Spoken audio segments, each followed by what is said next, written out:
다큐멘터리 역사를 찾아서 제662편 을사사화의 발발. 서기로는 1545년에 해당하는 명종 즉위년 8월 22일 경복궁 후원에 있는 충순당에 급작스럽게 빈청이 설치됩니다. 어린 국왕인 명종이 어좌에 앉고 그 뒤쪽 옆에 수렴, 즉 발을 내리고서 대비인 문정왕후가 자리하죠. 수렴청정의 형식이 갖추어진 것입니다.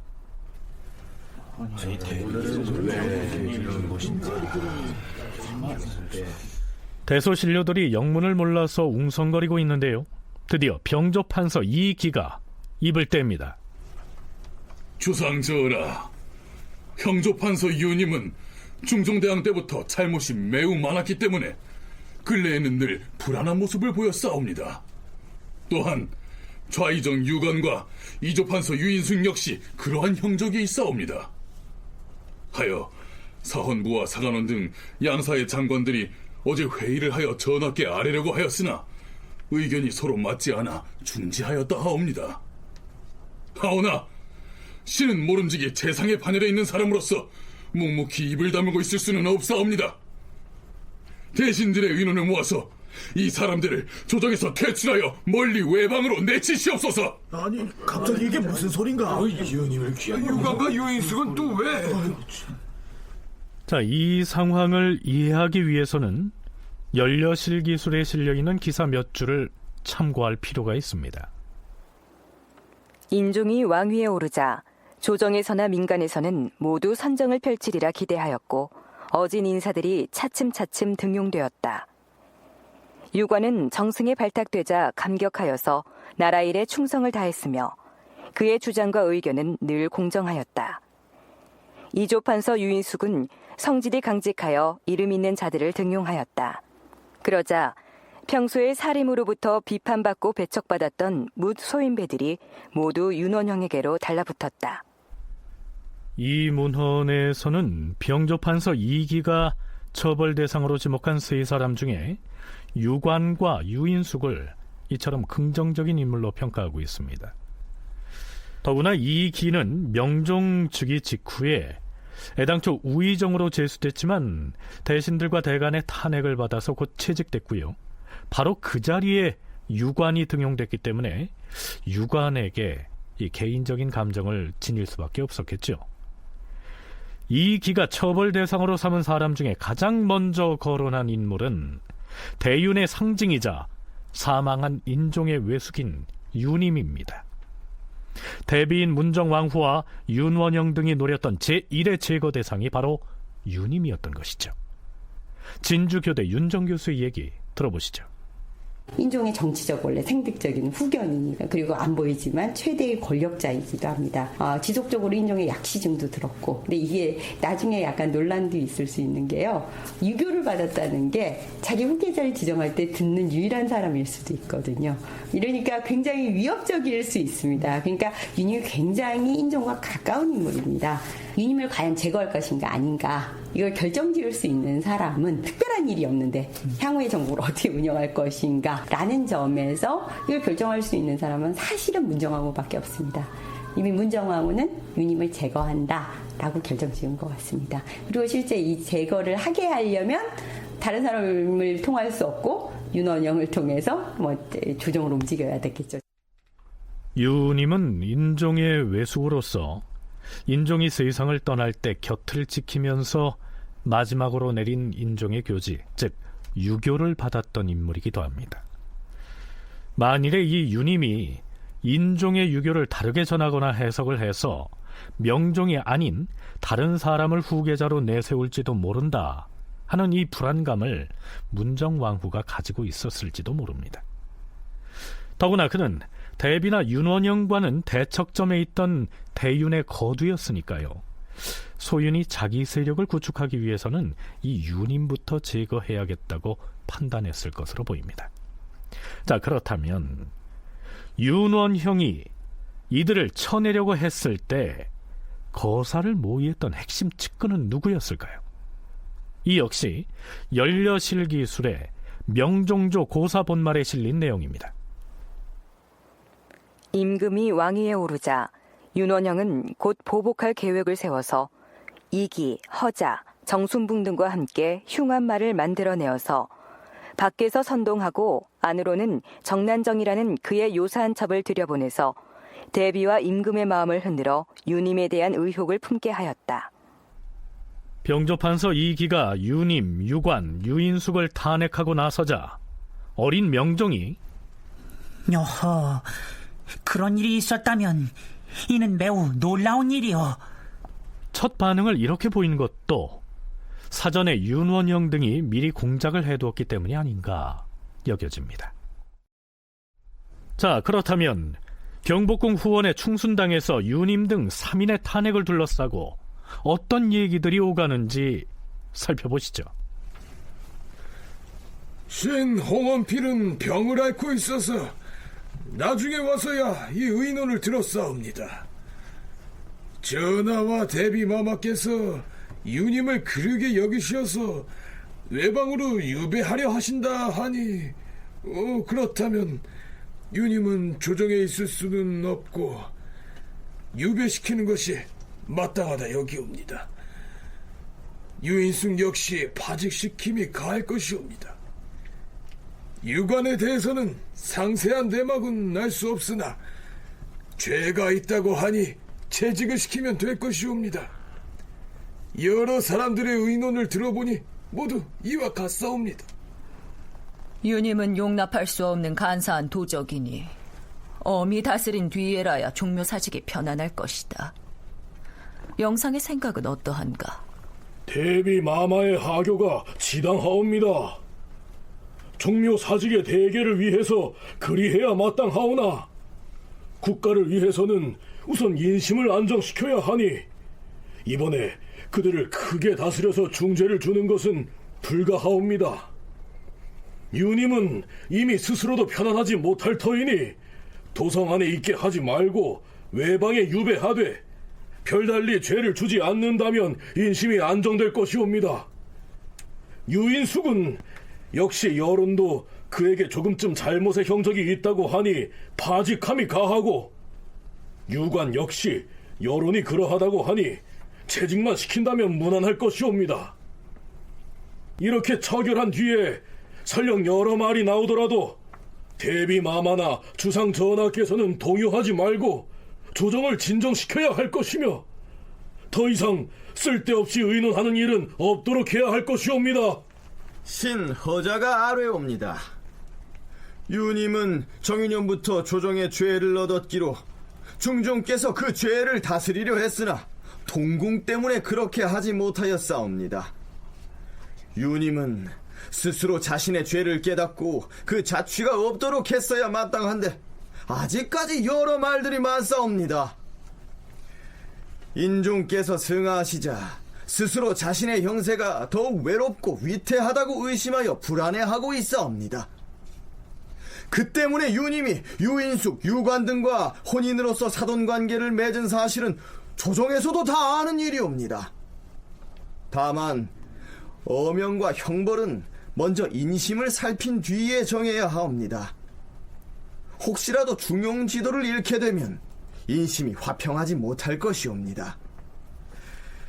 지난번에 공론이 일어나서 윤월로를 멀리 유배했으나 사실 그에게 아무런 의심도 없었사옵니다. 유님의 중종 때의 죄로 말할 것 같으면 실로 죽여도 유감이 없겠으나 지나간 일을 소급해서 논하면 인심이 온당하지 못하게 생각할 것이오니 그 죄는 크지만 모름지기 먼저 인심을 살펴본 뒤에 조처하시옵소서. 외방에 유배하여 도성 안에서 자취를 없애버린다면 궁중에서 두려워할 일은 없을 것이옵니다. 또한 조정의 입장이 당당하니 유님이 외관에 나가 있으면서 무슨 짓을 하지는 못할 것이옵니다. 지금 조정 대신들의 공론을 어찌 내가 따르지 않겠는가? 유관과 유인숙은 아랜대로 죄를 정하고 유님은 멀리 낙도에 안치시키라. 유님은 그 출신이 무인이기 때문에 질의 의구심을 가지고 도주할 우려가 있으니 의금부 나장으로 하여금 병졸들을 데리고 가서 잡아오게 한 다음 출송하면 될 것이야. 유님을 죄로 다스리게 되면 부득이하게 왕대비를 위안해 드려야 하옵니다.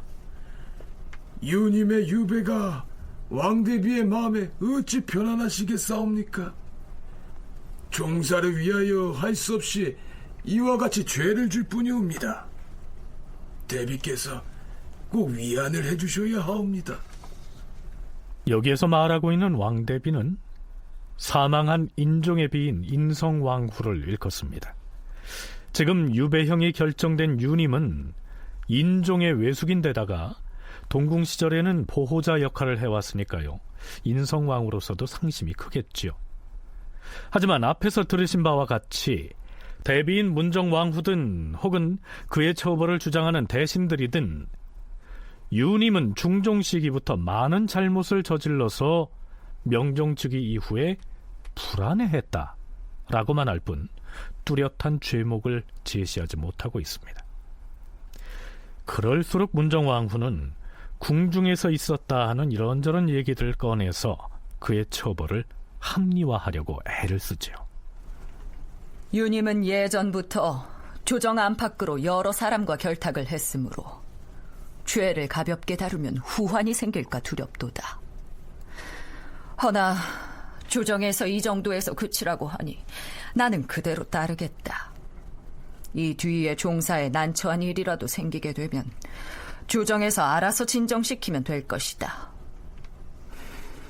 중종대왕 때 구수담이 처음으로 대윤과 소윤의 일을 발설했는데 이는 임금으로 하여금 의혹을 없애고 인심을 진정시키고자 함이었다. 그 후에 정순붕이 두 윤씨의 집 가까이 살고 있는 사대부들이 모두 불안해한다 라고 고하자 중종께서는 반드시 근본을 제거한 뒤에야 종사가 편안하겠다 생각하시고 유님에게 죄를 주려고 하셨다. 하지만 조정에서 만류하자 중종께서는 그 의견을 따르면서 사특한 말을 믿지 말고 진정시켜 없애야 한다, 이렇게 말씀하셨던 것이다. 유님은 흉악한 계책 때문에 드디어 공론이 발의되어 오늘 이렇게까지 되었으니. 자, 이렇게 문정왕후는 중종 말년에 있었던 대윤과 소윤에 관한 얘기들을 일일이 거론하면서 그 잘못은 오롯이 유님에게 있었으며 중종도 그때 유님을 처벌하려고 했으나 세자 때문에 보류한 것이라고 애써서 변명하고 있습니다. 사실 이 시점 해남에 귀양가 있는 문정왕후의 오빠 윤월로가 유님이 중전을 폐하려고 한다는 헛소문을 만들어서 두 윤씨 집안의 갈등을 부채질하고 있었는데도 말입니다. 자기가 옛날에 들었었던 얘기들을 처음부터 끝까지 다 얘기하고 이런 자기가 의지가 강력함을 오히려 신하들에게 보여주는 행위들을 하게 된 거죠. 밀지를 내린 거는 결국 유님 제거라는 점을 문정왕후가 결정했음을 보여줍니다. 밀지는 그러면 굉장히 부당한 것인가? 중종대 이래로 계속 사용하고 있고요. 중종의 부인이니까 자기도 그렇게 하는 거에 대해서 신하들이 어떻게 생각하고 특히 내전이기까지 한데 당연히 이상하게 여길 수 있지 않습니다. 정치적 보복이라는 그런 의미에서 성격을 배제할 수는 없지만 문정왕후 입장에서 생각해보면 이미 유님은 외척이 아니지 않습니까? 보도해야 될 그 인종이 있는 것도 아니고 역할이 없다는 거죠. 제거하는 게 당연할 수 있습니다. 정치적 개편이다를 통해서 명종으로의 전국 안정을 표할 수도 있다. 유님을 탄핵하기로 결정한 사람은 역시 대비인 문정왕후였다는 것이죠. 앞에서 윤정 교수가 밀지 얘기를 거론했습니다. 그 내막은 이러한데요. 예조참의 윤원형이 은밀하게 대비를 찾아갑니다. 그는 대비인 문정왕후의 동생이죠.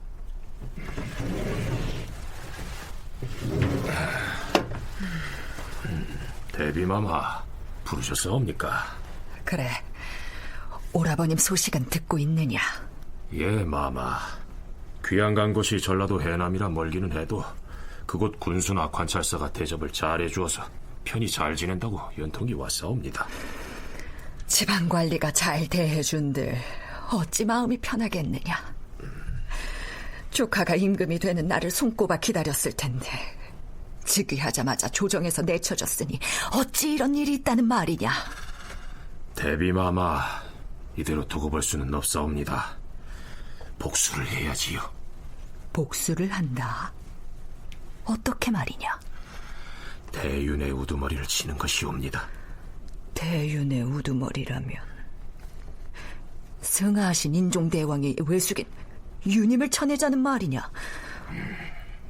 그리할 수 있으면 좋겠다만 그가 왕실의 지친인데다 상당수 대신들은 물론이고 대간을 비롯한 사림들이 여전히 그를 지지하고 있는 바에 그것이 어디 쉽겠느냐?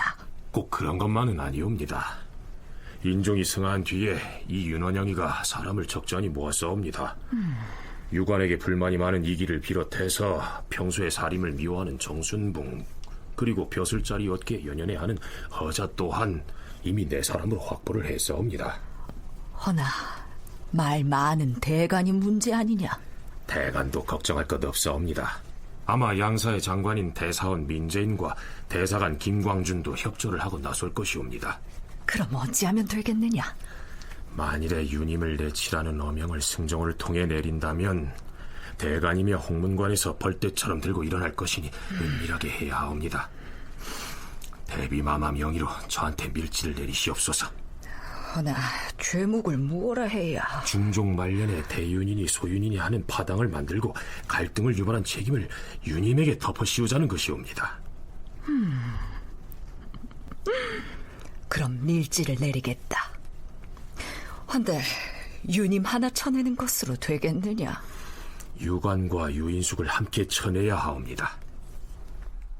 이렇게 해서 문정왕후는 국왕인 명종을 대신해서 그 세 사람을 탄핵하라 하는 내용의 밀지를 내립니다. 밀지란 임금이 비밀리에 내리는 명령이죠. 국사편찬위원회 김현영 전 연구관의 얘기입니다. 당시 관료 체제에 있어서 소윤 세력이 아직 세력을 크게 부식하지 못하고 대부분의 언론기관이나 승정원이나 이런 것들은 되게 문과 출신이거든요. 문과 출신 똑똑한 사람들은 대부분 사림에 속해 있기 때문에 이 사람들이 문정왕후나 윤원영이나 이런 사림 쪽에서 얘기하면 소인배들인데 소인배들의 지시나 명령을 그대로 받지 않죠. 그러니까 이 소윤들이 자기 의사를 관철시키기 위해서 밀지 형식으로 자기들의 의사를 관철시켰다고 보여집니다. 그렇다면 거사 준비 과정에서 대간은 과연 문정왕후나 윤원형의 의도대로 움직여줬을까요? 연려실 기술의 해당 기사를 살펴보죠. 예조참이 윤원형에게 유님, 유관, 유인숙을 취재하라는 밀지가 내려지자 윤원형이 이 밀지를 대사원 민재인과 대사관 김광준에게 알려주었다. 그리하여 다음 날 사헌부와 사관원의 언관들이 이 문제를 논의하기 위하여 중학에 모였다. 참고로 중학은 서울에 있던 오부학당 중에서 지금의 서울시 중구 중학동에 있었던 중부학당을 일컫습니다. 앞으로도 이 대간이 중학에 모였다 하는 표현이 종종 나올 텐데요. 사헌부, 사관원, 홍문관 등 언론 3사에 긴급한 일이 있을 경우에는 바로 이 중학에 모여서 의논을 했던 것입니다. 어찌됐든 이 모임에서 윤원형과 결탁한 대사원 민재인과 대사관 김광준이 먼저 운을 뗍니다. 자, 지금 조정의 사정이 심상치가 않습니다. 조정 대신들 중에서 두세 사람이 대비의 의심을 받고 있어요. 그래서 대비가 아무개 재상에게 은밀히 밀지를 내리셨고. 대비가 밀지를 내려? 대신 두세 사람은 또 누구야? 중종 때 하던 밀지 정치를 또 하겠다고? 게다가 또 무슨 익명서까지 발견되기도 하면서 유언비어가 그치지 않아서 지금 조정이 공포에 휩싸여 있습니다. 만일 우리가 먼저 그 단서를 적발해서 가벼운 죄명으로 선처하도록 주청을 드리지 않으면 사태가 딴 길로 번져나가서 국가에 큰 화를 미치게 될 것입니다. 물론 그 지은 죄 내용이 피차 좀 애매한 구석이 있기는 하지만은 현실적으로 생각해 볼 때 우리가 아무래도 그 두세 명의 대신에게 벌을 내리되 가능하면 중죄로 처벌하지 않도록 상원 상소를 올리십시다. 내 말 알아듣겠어요?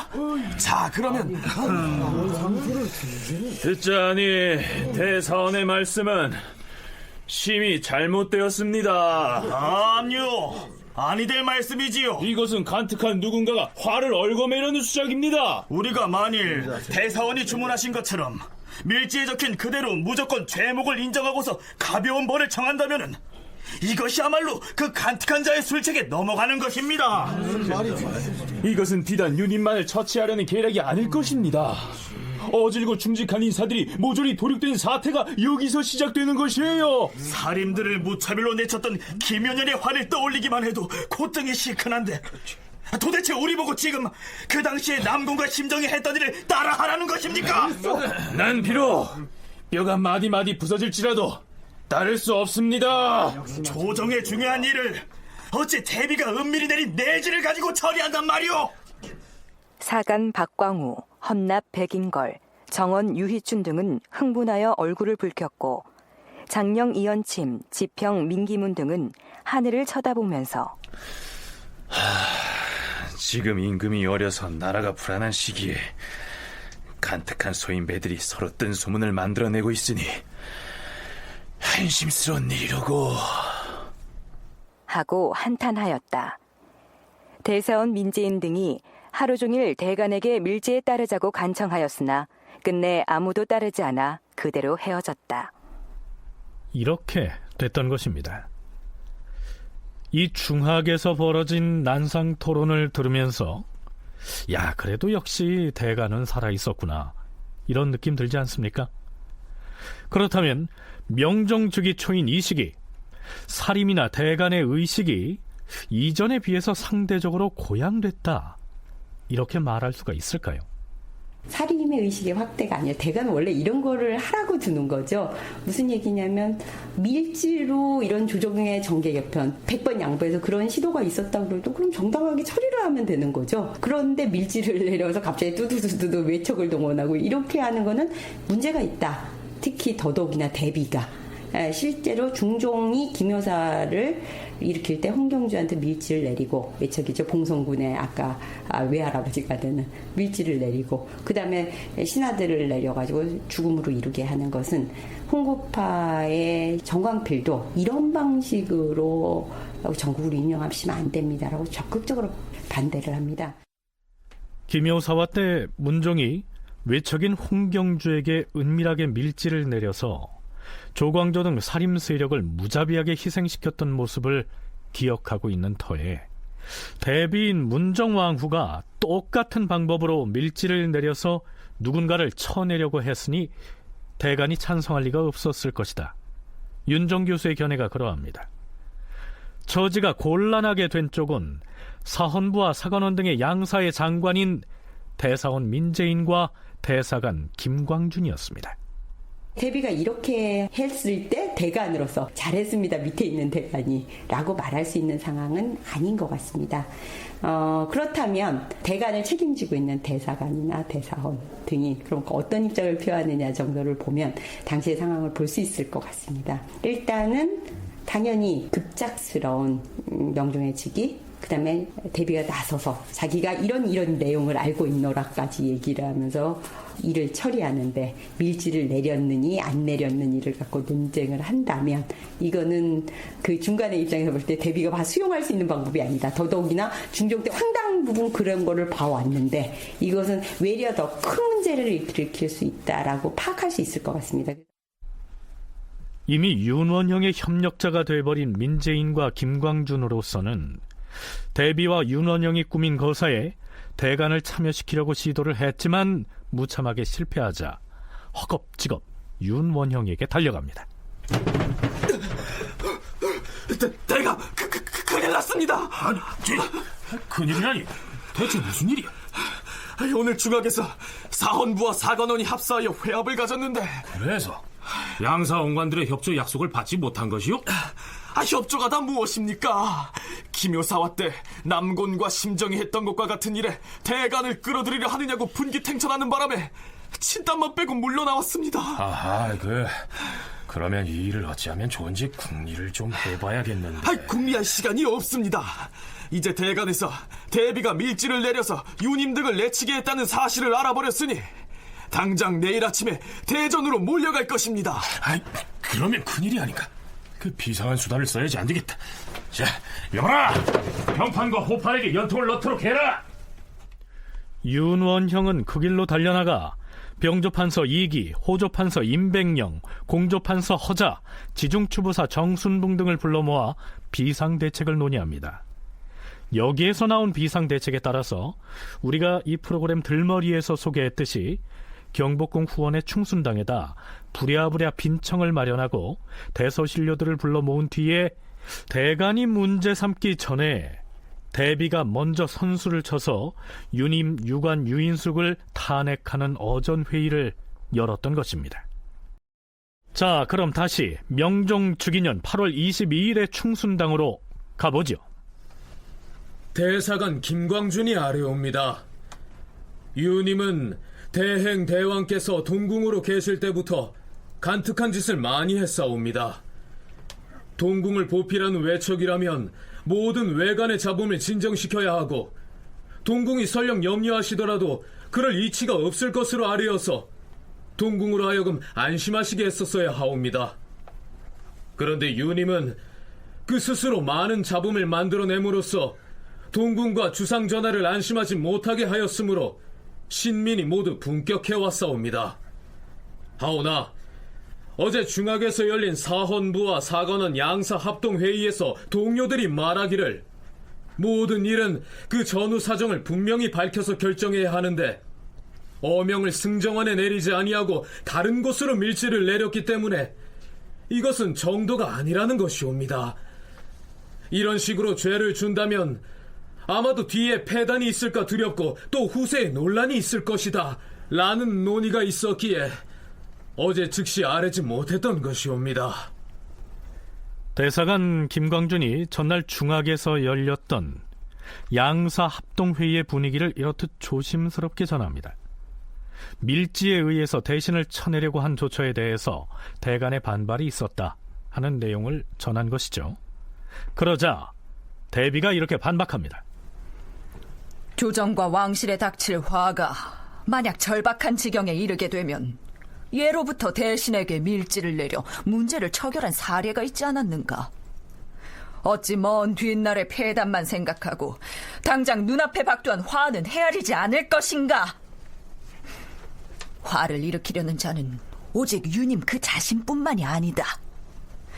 유관과 유인숙 등 집정 대신들도 함께 결탁을 하여 큰일을 저지를까 두려운 까닭에 급히 밀지를 내린 것이었다.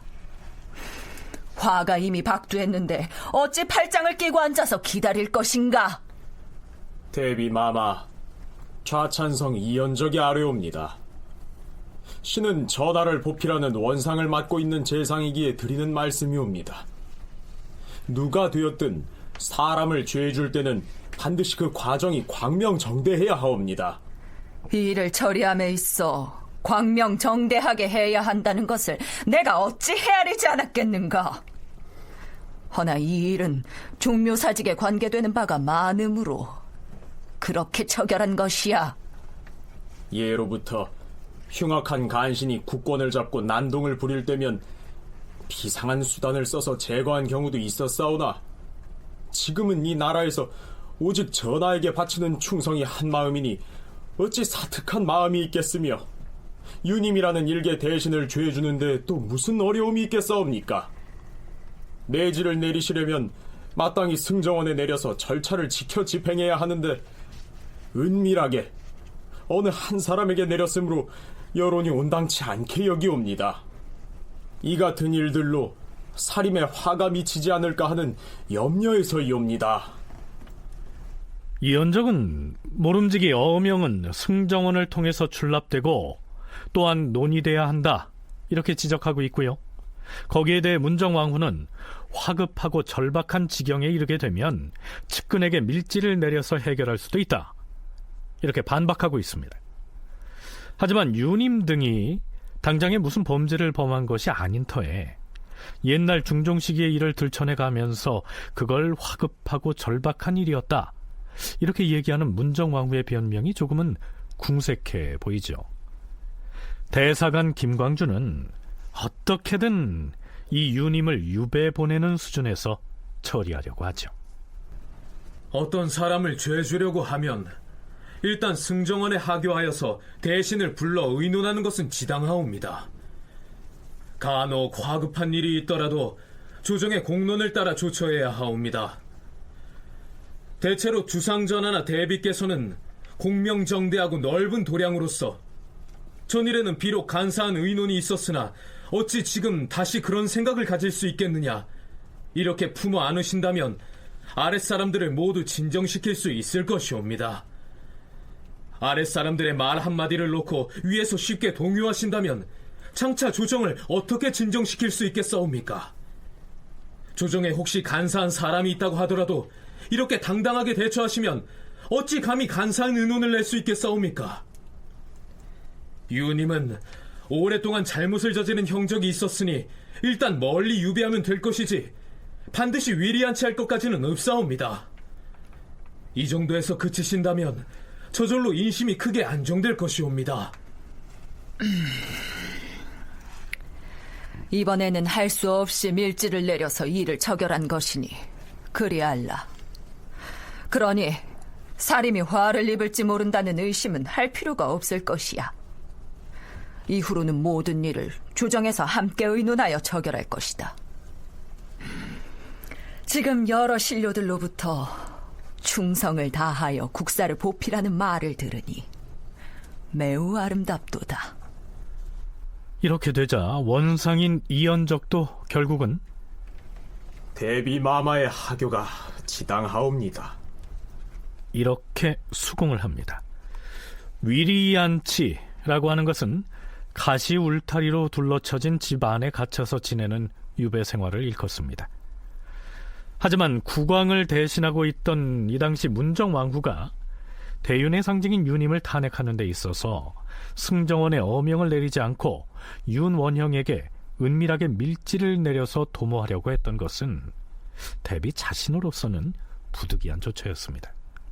당시에 그 언론 세력이나 또는 승정원이나 이런 것들을 다 그 소윤이 장악했다고 한다면 굳이 이런 문제를 일으킬 필요가 없죠. 정식 루트를 통해서 할 텐데 그 문정왕후가 개인적으로 개별적으로 이런 밀지를 내려가지고 대윤 세력들을 제거하려고 하는 그런 시도들이 있었던 거죠. 그래서 사실은 이 대윤 세력의 저항이 만만치 않았을 거예요. 그리고 대부분의 언관들은 크게 봐서는 거의 대부분 살림 세력이라고 봐야 되기 때문에 이 사람들이 기본적으로는 이 소윤의 논조에 공격에 그다지 크게 동의하지 않았다고 보여지네요.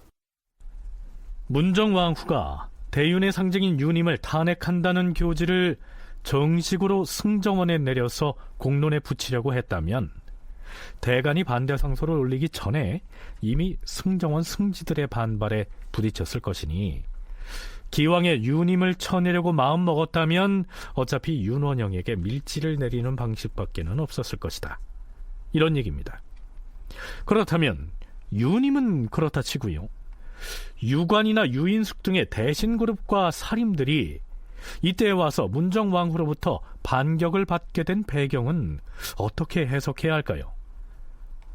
조선중기 척신정치연구의 저자 김우기는 해당 저서에서 이렇게 기술하고 있습니다. 명종 주기 직전에 소윤 세력의 핵심 인물이었던 윤월로를 제거할 계획을 세웠다가 실현하지 못했던 대윤 세력과 살인파는 명종 즉위 직후에 윤월로를 탄핵하여 지방에 부처시켰다.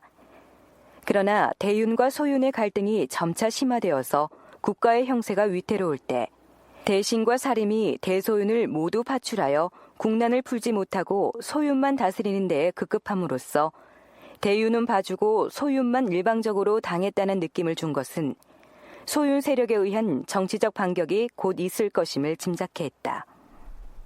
대소윤의 갈등과 암투가 문제였다면 양쪽을 모두 비판해서 문제 인물들을 탄핵했어야 했는데 대윤은 가만 놔두고 소윤의 윤월로만 탄핵해서 귀양을 보냈기 때문에 문정왕후와 윤원영 등의 반격을 초래한 것이다.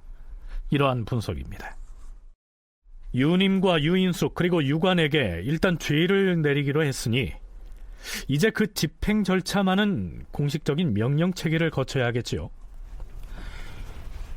이제 과인이 죄인에게 죄를 내려야 할 터인데 교지를 다 만들었으면 그 초안을 가져오라. 예, 주상 전하. 여기 이대로 읽으시면 될 것이옵니다. 그럼 교지를 내리겠노라. 대신이 아름바와 같이 유님은 먼 지방에 찬축하고 유인숙은 파직시키고 유관은 벼슬을 바꾸도록 할 것이니 즉시 과인의 뜻을 받들라. 그런데 이 교지 초안에는 찬축하고 파직하고 또 채차한다는 말만 있을 뿐 죄인들의 죄목이 무엇인지 나와 있지 않으니 이 교지 초안은 도승지 혼자서 지은 것인가?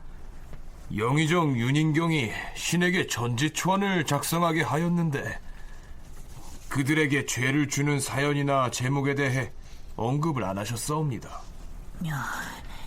죄인에게 죄를 내리는 이 교지에 아무런 사연을 언급하지 않으면 후세 사람들이 이것을 보고서 아무 까닭도 없이 죄를 준 것이 아닌지 의심을 할 것이 아닌가.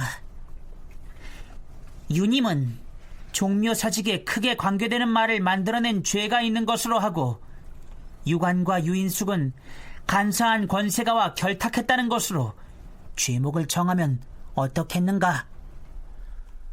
문정왕후와 윤원형 등은 유님에게 유배형을 내리면서도 중종 때 많은 잘못이 있었으며 지금도 그 때문에 불안해하고 있다 하는 매우 애매하고도 아리송한 사유를 들고 있고요. 유관과 유인숙에 관한 죄목은 더 아리송해서 불안해하는 형적을 보였다. 이게 전부입니다. 그런데요, 명종의 이러한 질문에 대해서 영의정의 대답은 더욱 궁색합니다.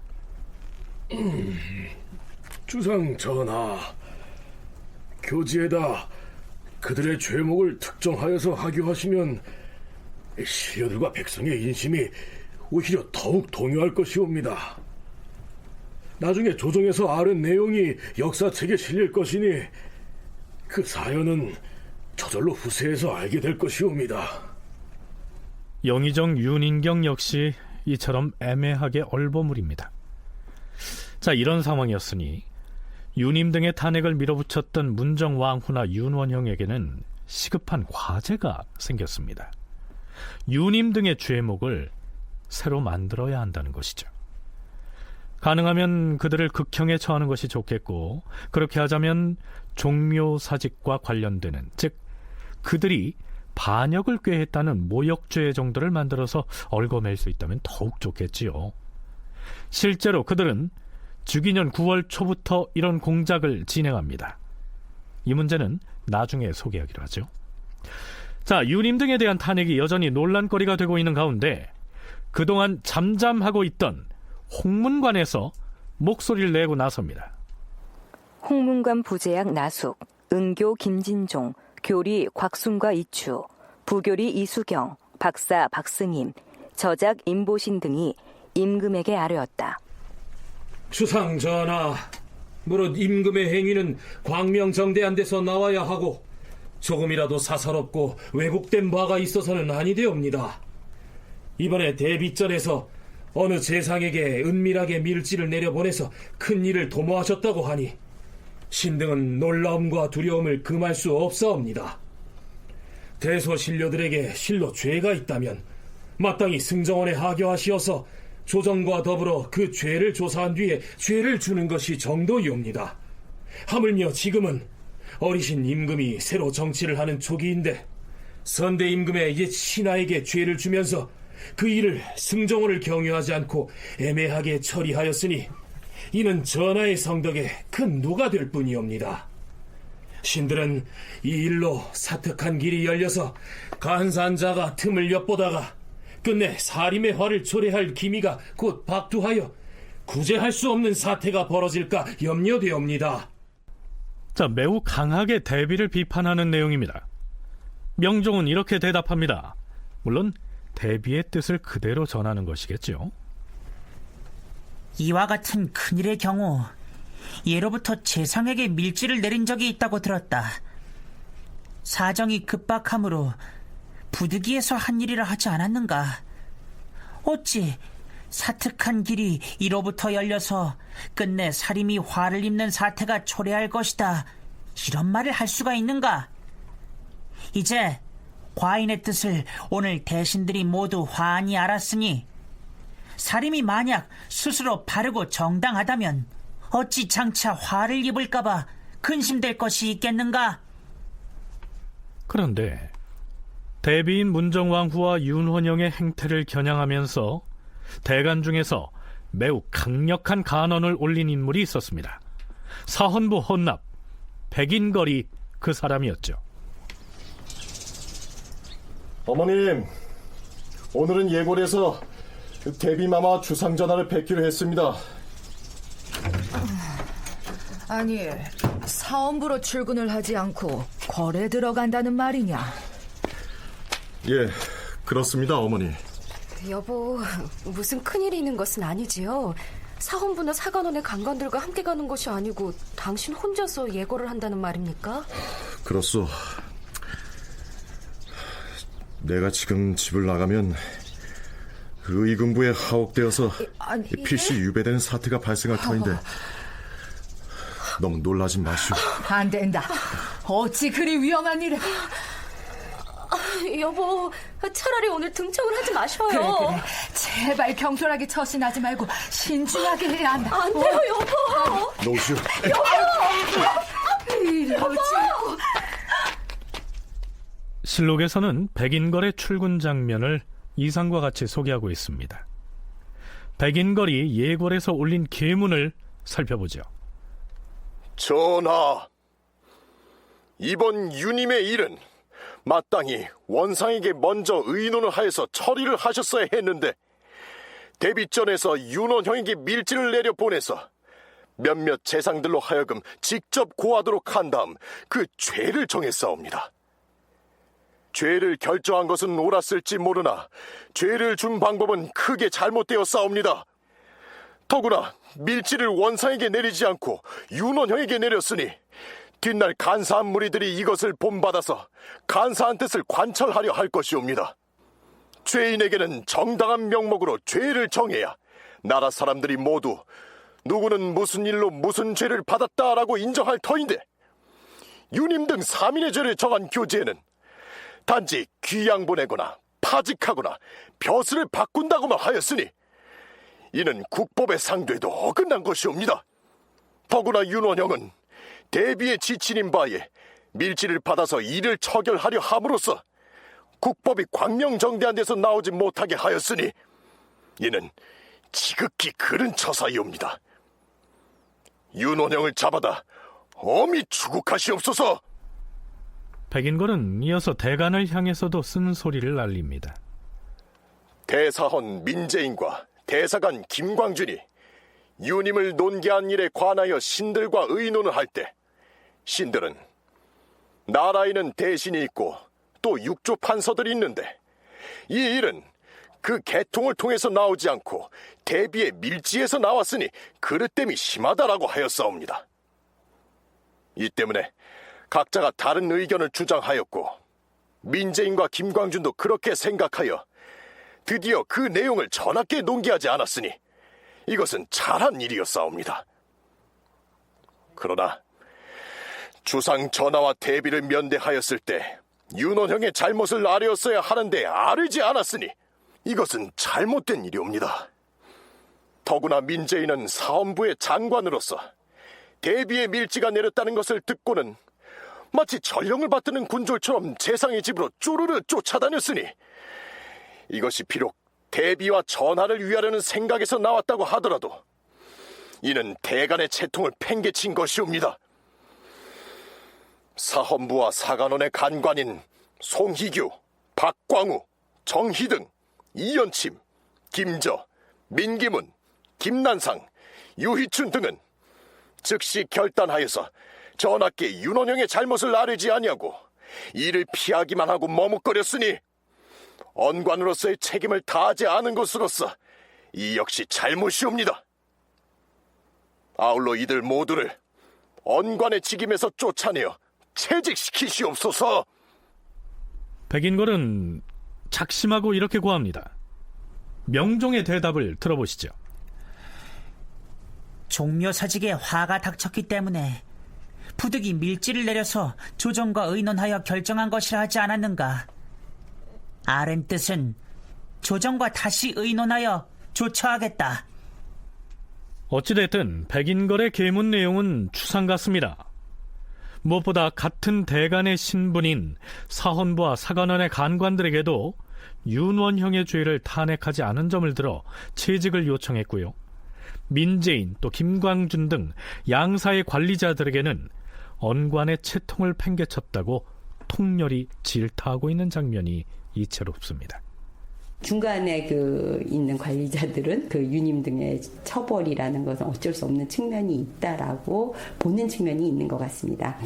대간의 항상적인 역할이고요. 중종 말기에도 대간이 강화된 듯이 보이는 것은 중종의 정국 운영이 외척득 소수의 측근을 활용하는 형태를 버리질 않기 때문에 공적 시스템을 만드십시오라는 기록을 많이 하고 특히 명종 때 만들면서 그 내용을 더 많이 넣었기 때문에 가능한 것 같습니다. 사정기관 혹은 언론기관은 굉장히 비판적이라고 인식하는 것과 달리 권력 의지, 최고 권력자의 의지와 무관할 수 없습니다. 언론 3사가 동일한 입론을 취하는 것도 아니고요. 젊고 나이 든 세력이 다를 수도 있고 관리자냐 아니냐에 따라서도 다를 수 있고 대간 개인의 입장에 의해서도 다를 수 있습니다. 대간이라고 해서 누구나 항상 비판적인 언관으로서의 역할에 충실한 것만은 아니라고 하는 측면에서 볼 때 백인걸의 이 계문은 아주 두드러집니다. 사신도 이렇게 평하고 있습니다. 아, 심하도다. 소인배가 국가에 해를 끼치며 자기와 뜻을 달리하는 사람을 해치려고 하는데 조정이 따르지 않을 듯하자 대비를 현혹시키고 밀지를 빙자하여 협박함으로써 공명정대해야 할 임금의 위상을 암울한 지경으로 빠지게 하고 당시의 공론을 봉쇄하여 일망타진할 계략을 폈으니 하늘에까지 닿을 그 죄를 어찌 이루다 주벌할 수 있겠는가. 백인걸은 분발하여 자기 자신의 안전을 돌보지 않고 낯빛을 바로하고 직언을 하였으니 비록 그의 말이 조금도 시행되지 않고 곧바로 죄를 받아 배척되기는 하였으나 여러 간신들의 간담을 서늘하게 하고 올바른 사람들의 기상을 씩씩하게 하기에는 넉넉했으니 우주간에 이러한 행동이 없어서는 아니 되겠다. 사태가 이렇게 돌아가자 문정왕후는 승지를 통해서 다음과 같은 비망기를 내립니다. 홍문관 헌납 백인걸이 아랜 것을 보니 내가 밀지 내린 것을 그르다고 논하고 있다. 밀지 같은 것을 하고 싶어 했겠는가? 임금이 어리고 나라가 위태로운 때 유님은 본디부터 흉심을 품고서 유관, 유인숙 등의 집권 대신과 결탁하여 총사를 위해할 음모를 꾸몄던 것이다. 이렇게 위급함에도 대간과 시종은 이 국난을 구제할 한마디의 직언도 없었기 때문에 내가 어찌할 바를 몰라서 옛 사례에 의거해 할 수 없이 밀지를 내린 것이야. 그러나 그들에게 가벼운 죄를 준 것은 상하가 모두 민심을 걱정하였기 때문이고 나의 이러한 마음은 면대할 때 재상들도 모두 이미 알았을 것이다. 그런데도 백인걸은 밀지가 정당하지 않다면서 동료 대관과 두 장관을 논박하여 심지어는 명을 전달하는 군졸 같다고 비하하고 있으니 이것은 역적을 비호함이 분명하다. 만약 내가 밀지를 내리지 않았더라면 우리 모자는 조정에서 고립된 채 앉아서 죽기만을 기다렸어야 한단 말인가. 백인걸 이 사람이 아뢰는 것은 지극히 해괴하고도 놀랍다. 백인걸은 반드시 간사한 무리들의 말을 듣고 이러한 의논을 내었을 것이니 먼저 파직시켜서 의금부에 가두고 엄하게 주문하라. 자기 권한을 확보하기 위한 최후의 수단이라고 봐야 되겠죠. 물론 이제 나중에 당분간은 문정왕후나 소윤 세력들이 힘을 장악해 가지만은요, 사헌부 사관은 3사와 같은 언론기관이나 이런 것들은 문과 출신의 사림 세력들이 장악하고 있었기 때문에 계속 국왕이나 왕실이나 여기에 대해서 탄핵을 한다든가 비판을 함으로 해서 자기들을 견제하고 있기 때문에 이 견제에 대해서 뭔가 맛배기로라도 백인걸 같은 사람은 강하게 처벌을 하라고 하지만 결국 그렇게 하지도 못하죠. 추국이라는 게 이제 조사하는 건데 조사하다가 방면하고, 언론을 장악하고 있던 사람들은 자기들이 할 말, 왕에게 귀가 거스르는 말 또는 대비에게 거스르는 말을 하는 것이 자기들의 임무라고 생각하기 때문에. 자, 문정왕후가 날이 갈수록 정치 권력을 탐하는 야심가로 변해가는 듯한 느낌 들지 않으십니까?